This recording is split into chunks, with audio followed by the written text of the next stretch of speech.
और आज जो मुद्दे मैं आपके सामने लेकर आया हूं दोस्तों, वो कुछ इस तरह से हैं।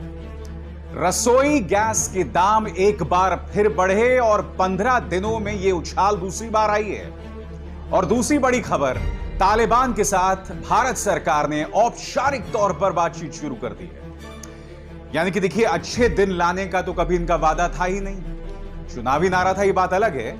अच्छे दिन तो आए नहीं। महंगाई का बोझ लगातार आम इंसान के कंधों पर बढ़ रहा है। दूसरी तरफ नकली राष्ट्रवाद के जरिए भारतीय जनता पार्टी जो लोगों का वोट हासिल करती आई थी, उस मुद्दे पर भी वो पूरी तरह से एक्सपोज हो गई। और इन दोनों ही मुद्दों पर मैं आपको विस्तार से बताने वाला हूं। आपको लगातार अंत तक मेरे साथ रहना पड़ेगा। सबसे पहले मैं आपको बतलाने वाला हूं कि आम इंसान पर किस तरह से महंगाई की मार बढ़ रही है। आपके सामने आज तक की खबर, महंगाई का झटका, एलपीजी सिलेंडर के दाम 25 रुपए बढ़े। अब ये दूसरी खबर देखिए दोस्तों, लोकमत की खबर है, LPG cylinder rates hiked by 25 rupees, here's how much you will have to pay from today. हकीकत ये दोस्तों कि लगातार महंगाई की मार बढ़ रही है। आपको याद होगा, एक खबर आई थी जिसमें एक इंजीनियर ने अपने पूरे परिवार को मारने का प्रयास किया और उस कोशिश में वो और उसका बेटा मर गया। मां और बेटी इस वक्त जूझ रहे हैं, जिंदगी और मौत के बीच उनका संघर्ष चल रहा है। आम इंसान इस वक्त इस कदर बेबस है दोस्तों महंगाई की मार को लेकर। और महंगाई की ताजा मार आपके लिए क्या मायने रखती है, मैं आपको बाकायदा इन आंकड़ों के जरिए बतलाने वाला हूं। सबसे पहले खबर क्या है, मैं आपको बताता हूं। अब दिल्ली में 14.2 किलोग्राम का एलपीजी सिलेंडर 884.5 रुपए हो गया है, जबकि इससे पहले यह 859 रुपए 50 पैसे में मिल रहा था। बता दें, इससे पहले 18 अगस्त को रसोई गैस सिलेंडर की कीमत में 25 रुपए 50 पैसे की बढ़ोतरी हुई थी। दिल्ली में रसोई गैस की कीमत 834 रुपए 50 रुपए से बढ़कर 859 रुपए 50 पैसे हो गई है।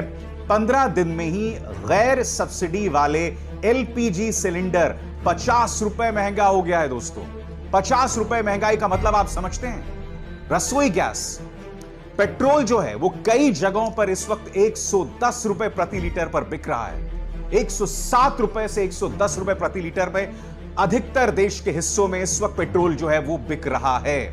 अब मैं आपको बताने वाला हूं कि एलपीजी के जो गैस के दाम बढ़े हैं, अन्य शहरों के लिए इसके क्या मायने। आपकी स्क्रीन पर दिल्ली में बिना सब्सिडी वाले 14.2 किलोग्राम सिलेंडर का दाम 859 रुपए 50 पैसे से बढ़कर 884 रुपए 50 पैसे हो गया है। कोलकाता में रसोई गैस सिलेंडर का दाम अब 911 रुपए हो गया है। 875 रुपए 50 पैसे की बजाय 900 रुपए 5 पैसे अब उन्हें चुकाना पड़ेगा। इसके अलावा अन्य शहरों की अगर हम बात करें, दिल्ली में 19 किलोग्राम कमर्शियल गैस की कीमत 1,693 रुपए है। कोलकाता में कमर्शियल गैस सिलेंडर का भाव 1,772 रुपए, मुंबई में 1,649 रुपए और चेन्नई में 1,831 रुपए प्रति सिलेंडर है। आम इंसान पर इस कदर इसका बोझ बढ़ रहा है। आंकड़ों के जरिए मैंने आपको बाकायदा बताया। मुझे याद आता है दोस्तों, भारतीय जनता पार्टी के वो नेता मध्य प्रदेश के, वो कह रहे थे कि भाई पेट्रोल की, डीजल की दाम से अगर परेशान हो तो अफगानिस्तान चले जाओ। याद है आपको बयान? आपकी स्क्रीन पर दोस्तों ये है कटनी के नेता भारतीय जनता पार्टी के, इनका नाम है राम रतन पायल। जी हां, अपने आप को राम रतन कहते हैं। इन्होंने क्या बयान दिया था? पेट्रोल डीजल की कीमतों पर बोले भाजपा नेता, सस्ता चाहिए तो अफगानिस्तान चले जाओ, वहां 50 रुपए में है। अब तो आप ये भी नहीं कह सकते मान्यवर। जी हां, अब तो ये कहने का अधिकार भी बीजेपी के पास नहीं रहा। पूछिए क्यों? वो इसलिए दोस्तों कि अब भारत सरकार ने तालिबान के साथ गुप्त बातचीत शुरू कर दी है। आपके स्क्रीन पर दोस्तों ये हैं तालिबान के नेता शेर मोहम्मद स्टैनिकज़ाई। मैं आपको बता दूं, कल इनके साथ हमारी गुप्त बातचीत शुरू हुई है। खबर क्या है आपके स्क्रीन पर? जो कतर में भारत के राजदूत हैं दीपक मित्तल, उन्होंने मुलाकात की है शेर मोहम्मद अब्बास स्टैनिकज़ाई के साथ, जो कि तालिबान के राजनीतिक दफ्तर जो कि दोहा में है उसके प्रमुख हैं। उनके साथ यह मुलाकात हुई है दोस्तों। और यह बताया जा रहा है कि इस मुलाकात में इस बात पर चर्चा हुई कि किस तरह से इस वक्त जो अफगानिस्तान के अंदर भारतीय फंसे हैं उन्हें बाहर कैसे लाया जाए। यकीनन भारत सरकार की प्राथमिकता यह होनी चाहिए और उसके लिए हमें किससे भी बातचीत करना पड़े हमें करना चाहिए, मगर दोहरे मापदंड का खेल नहीं हो सकता। अपने पालतू न्यूज चैनल्स के जरिए तालिबान के मुद्दे पर आप विपक्ष पर हमला साधो, मुसलमानों पर हमला साधो, उन लोगों पर भी हमला साधो जो तालिबान का समर्थन नहीं कर रहे हैं। मैं जानता हूं इस देश में ऐसे कई लोग हैं जो तालिबान का समर्थन कर रहे हैं, मगर ये दोहरे मापदंड नहीं हो सकते। यानी कि बीजेपी जो पॉलिटिकल पार्टी है उत्तर प्रदेश में होने वाले चुनावों के लिए तालिबान का इस्तेमाल करे, मगर यहां पर भारत सरकार उनके साथ गुप्त बातचीत करे। खैर, गुप्त बातचीत तो अब रही नहीं, अब तो खुलेआम हम बातचीत कर रहे हैं। और मैं फिर दोहरा दूं, देश हित में अगर आपको तालिबान से बातचीत करनी है, अगर आपको हमारे भारतीयों की सुरक्षा सुनिश्चित करनी है, तो आप जरूर बातचीत कीजिए, मगर ये ड्रामा बंद कीजिए। इस ड्रामे के अंतर्गत आप लगातार देश को फाड़ने का प्रयास कर रहे हैं। और सबसे बड़ी बात, यही भारत में तालिबान का कथित समर्थन करने पर आपने कई लोगों को जेल में बंद कर दिया था। तो मैं आपसे पूछना चाहता हूं, अब आप क्या करोगे? अब जो खबरें आ रही हैं कि भारत सरकार, अफगानिस्तान में जो सरकार बनती जा रही है जिसमें संभवतः तालिबान का नेतृत्व होगा, भारत सरकार यह विचार कर रही है कि हम उनके साथ किस तरह का औपचारिक रिश्ता बनाएं। क्योंकि हम ये ना भूलें दोस्तों कि भारत ने अफगानिस्तान के अंदर 3 अरब रुपए का इन्वेस्टमेंट किया है। 3 अरब का आंकड़ा कोई छोटा नहीं होता है। और यही नहीं, भारत ने कम से कम 500 प्रोजेक्ट्स जो हैं पूरे अफगानिस्तान में शुरू किए हैं। अफगानिस्तान की जनता भारत से बेतहाशा मोहब्बत करती है। हमारे जो बॉलीवुड के स्टार्स हैं, अमिताभ बच्चन, वो खासे लोकप्रिय हैं अफगानिस्तान के अंदर। सलमान खान, आमिर खान, शाहरुख खान, तमाम लोग वहां लोकप्रिय हैं। वहां की जनता हमसे बेतहाशा प्यार करती है। इसलिए भारत अफगानिस्तान से इतने आसानी से नहीं निकल सकते। भारत के सामने धर्म संकट है कि हम ये तालमेल, ये बैलेंस कैसे बनाए रखें। मगर ये तालमेल तब तक नहीं हो सकता जब तक आप तालिबान का इस्तेमाल वोटों की उगाही के लिए इस्तेमाल करें भारत के अंदर। यानी कि तालिबान का नाम ले लेकर आप बेवजह यहां के मुसलमानों को टारगेट करें और दूसरी तरफ आप तालिबान के साथ औपचारिक बातचीत शुरू कर दें। मैं आपको यह भी बता दूं कि इस मुद्दे पर शिवसेना और एआईएमआईएम ने यानी कि असदुद्दीन ओवैसी की पार्टी ने करारा प्रहार किया है। शिवसेना की नेता प्रियंका चतुर्वेदी क्या कह रही हैं आपके स्क्रीन पर? तालिबान और भाजपा सरकार चीखते रहे टीवी और रैलीज में, देश में तालिबान के नाम पर जहर घोलने, अब चलें दोस्ती करने उन लोगों से जिनसे थे खफा, आज करने चले हैं उनसे वफा, कहती हैं प्रियंका चतुर्वेदी। असदुद्दीन ओवैसी क्या कह रहे हैं आपके स्क्रीन पर? Will these talks lead to recognition of Taliban? क्या इन बातचीत के जरिए तालिबान को स्वीकृति देगी भारत सरकार? India chairs UN Taliban Sanctions Committee. Will this mean that they will be delisted? क्योंकि भारत संयुक्त राष्ट्र में तालिबान के ऊपर जो आर्थिक प्रतिबंध लगाए गए हैं उसकी अध्यक्षता कर रही है। क्या भारत सरकार तालिबान को उससे बाहर कर देगा? और will you put them in the UAPA terror list, या फिर आप उन्हें अनलॉफुल एक्टिविटी प्रिवेंशन एक्ट जिसका आप इस्तेमाल भारतीय नागरिकों पर करते हैं, क्या आप तालिबान को उसमें डाल देंगे? यहां पर उन्होंने जिक्र किया दोस्तों कि संयुक्त राष्ट्र तालिबान प्रतिबंध समिति, आर्थिक प्रतिबंध समिति की अध्यक्षता भारत कर रहा है। आपको मैं एक और खबर दिखाता हूं दोस्तों, और इस पर आपको चर्चा करनी पड़ेगी, इस पर आपको सोचना पड़ेगा।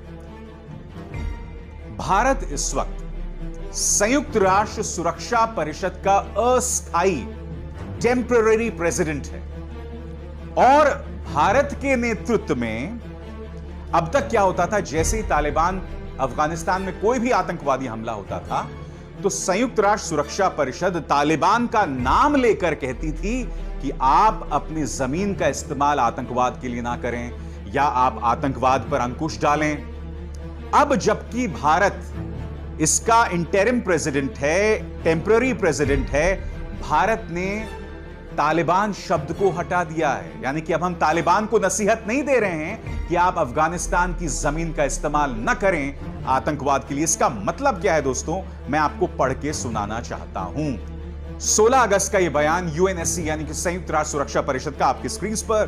The members of the security council reaffirm the importance of combating terrorism in Afghanistan to ensure the territory of Afghanistan should not be used to threaten or attack any country and that neither the Taliban, देखिए यहां पर ये लोग तालिबान का नाम ले रहे हैं, nor other Afghan group or individual should support terrorists operating on the territory of another country।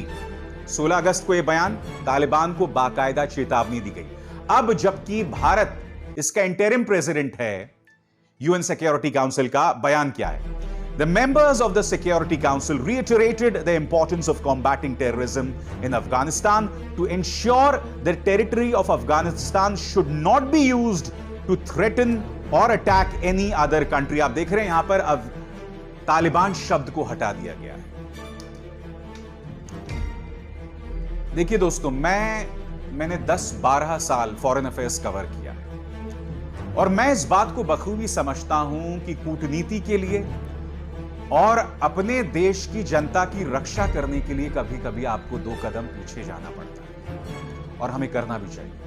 मैं बात स्पष्ट कर दूं, कल को अगर भारत सरकार यह दावा करे कि भाई तालिबान आतंकवादी नहीं है और तालिबान के साथ हम औपचारिक रिश्ते बहाल करने वाले हैं, क्योंकि मैं देश के साथ हूं तो मैं सरकार के फैसले के साथ भी रहूंगा, मगर निजी तौर पर मेरा मानना है कि तालिबान एक आतंकवादी सोच की संगठन है, उसके अलावा कुछ नहीं। इनका लंबा चौड़ा इतिहास है, ये लोग अब भी कर रहे हैं। कुछ ही दिनों पहले आपको याद होगा इसी मंच पर मैंने आपको बताया था, फव्वाद अंद्रावी जो कि एक लोक गायक थे, उन्हें घर से बाहर निकाला गया और उनके सिर पर गोली मार दी। ये इनकी सोच है। मैं जानता हूं तालिबान की सोच है और मुझे नहीं लगता कि तालिबान की सोच में कोई बदलाव आने वाला है, और मैं भारत सरकार के इस धर्म संकट को समझता हूं, मगर बीजेपी जो है ना, दोनों तरफ से नहीं खेल सकती। यानी कि तुम बैटिंग भी करो और बॉलिंग भी करो, ये तो नहीं होता चाचा। ये दोनों चीजें नहीं हो सकती। खुद प्रधानमंत्री नरेंद्र मोदी ने तालिबान के मुद्दे पर राजनीति की है। वो खुद मानते रहे कि गुड तालिबान और बैड तालिबान जैसा कुछ नहीं होता। फिर सत्ता में आकर आपके विचार कैसे बदल गए? सुनिए प्रधानमंत्री ने क्या कहा था। Good Taliban, bad Taliban, good terrorism, bad terrorism, ये अब चलने वाला नहीं। हर किसी को तय करना पड़ेगा कि फैसला करो कि आप आतंकवाद के साथ हो या मानवता के साथ हो। निर्णय करो। तालिबान का इस्तेमाल जो है तुम सिर्फ राजनीति के लिए करो उत्तर प्रदेश उत्तराखंड के अंदर, मगर दूसरी तरफ उनके साथ बातचीत शुरू कर दो। ये दोहरे मापदंड नहीं चलेंगे। और मैं उम्मीद करता हूं दोस्तों, विपक्ष जो है वो सरकार को एक्सपोज करेगी, मगर क्या वो ऐसा कर पाएगी? ये एक बहुत बड़ा सवाल है, क्योंकि मैं नहीं भूला हूं समाजवादी पार्टी के सांसद शफीकुर रहमान बर्क तालिबान को क्रांतिकारी और स्वतंत्रता सेनानी बता रहे थे। अब जाहिर सी बात है, जब एक पॉलिटिकल पार्टी के एक सांसद की यह सोच होगी, हालांकि मैं जानता हूं कि अखिलेश यादव ने शफीकुर रहमान बर्क के इस बयान से अपना जो है दामन झाड़ लिया, पल्ला झाड़ लिया। यह वक्त आ गया है कि सरकार के बीजेपी के दोहरे मापदंड को लेकर विपक्ष कड़े तेवर अपनाए। मगर क्या कड़े तेवर अपनाएगा? क्या कांग्रेस इसके लिए तैयार है? क्या आम आदमी पार्टी एक समानांतर नैरेटिव, एक समानांतर संवाद, एक समानांतर वैकल्पिक राजनीति देश की जनता को देने के लिए तैयार है? चलिए, आम आदमी पार्टी तो छोटी सी पार्टी है, हालांकि ये क्या कर रहे हैं? ये लोग सियासत बदलने आए थे। आज की तारीख में अरविंद केजरीवाल ये बयान देते हैं कि उत्तराखंड को मैं देश की हिंदू राजधानी बना दूंगा या हिंदू केंद्र बना दूंगा। ये लोग देश की राजनीति को बदलने आए थे, मगर फिर वही ये लोग बीजेपी के पाले में खेल रहे हैं।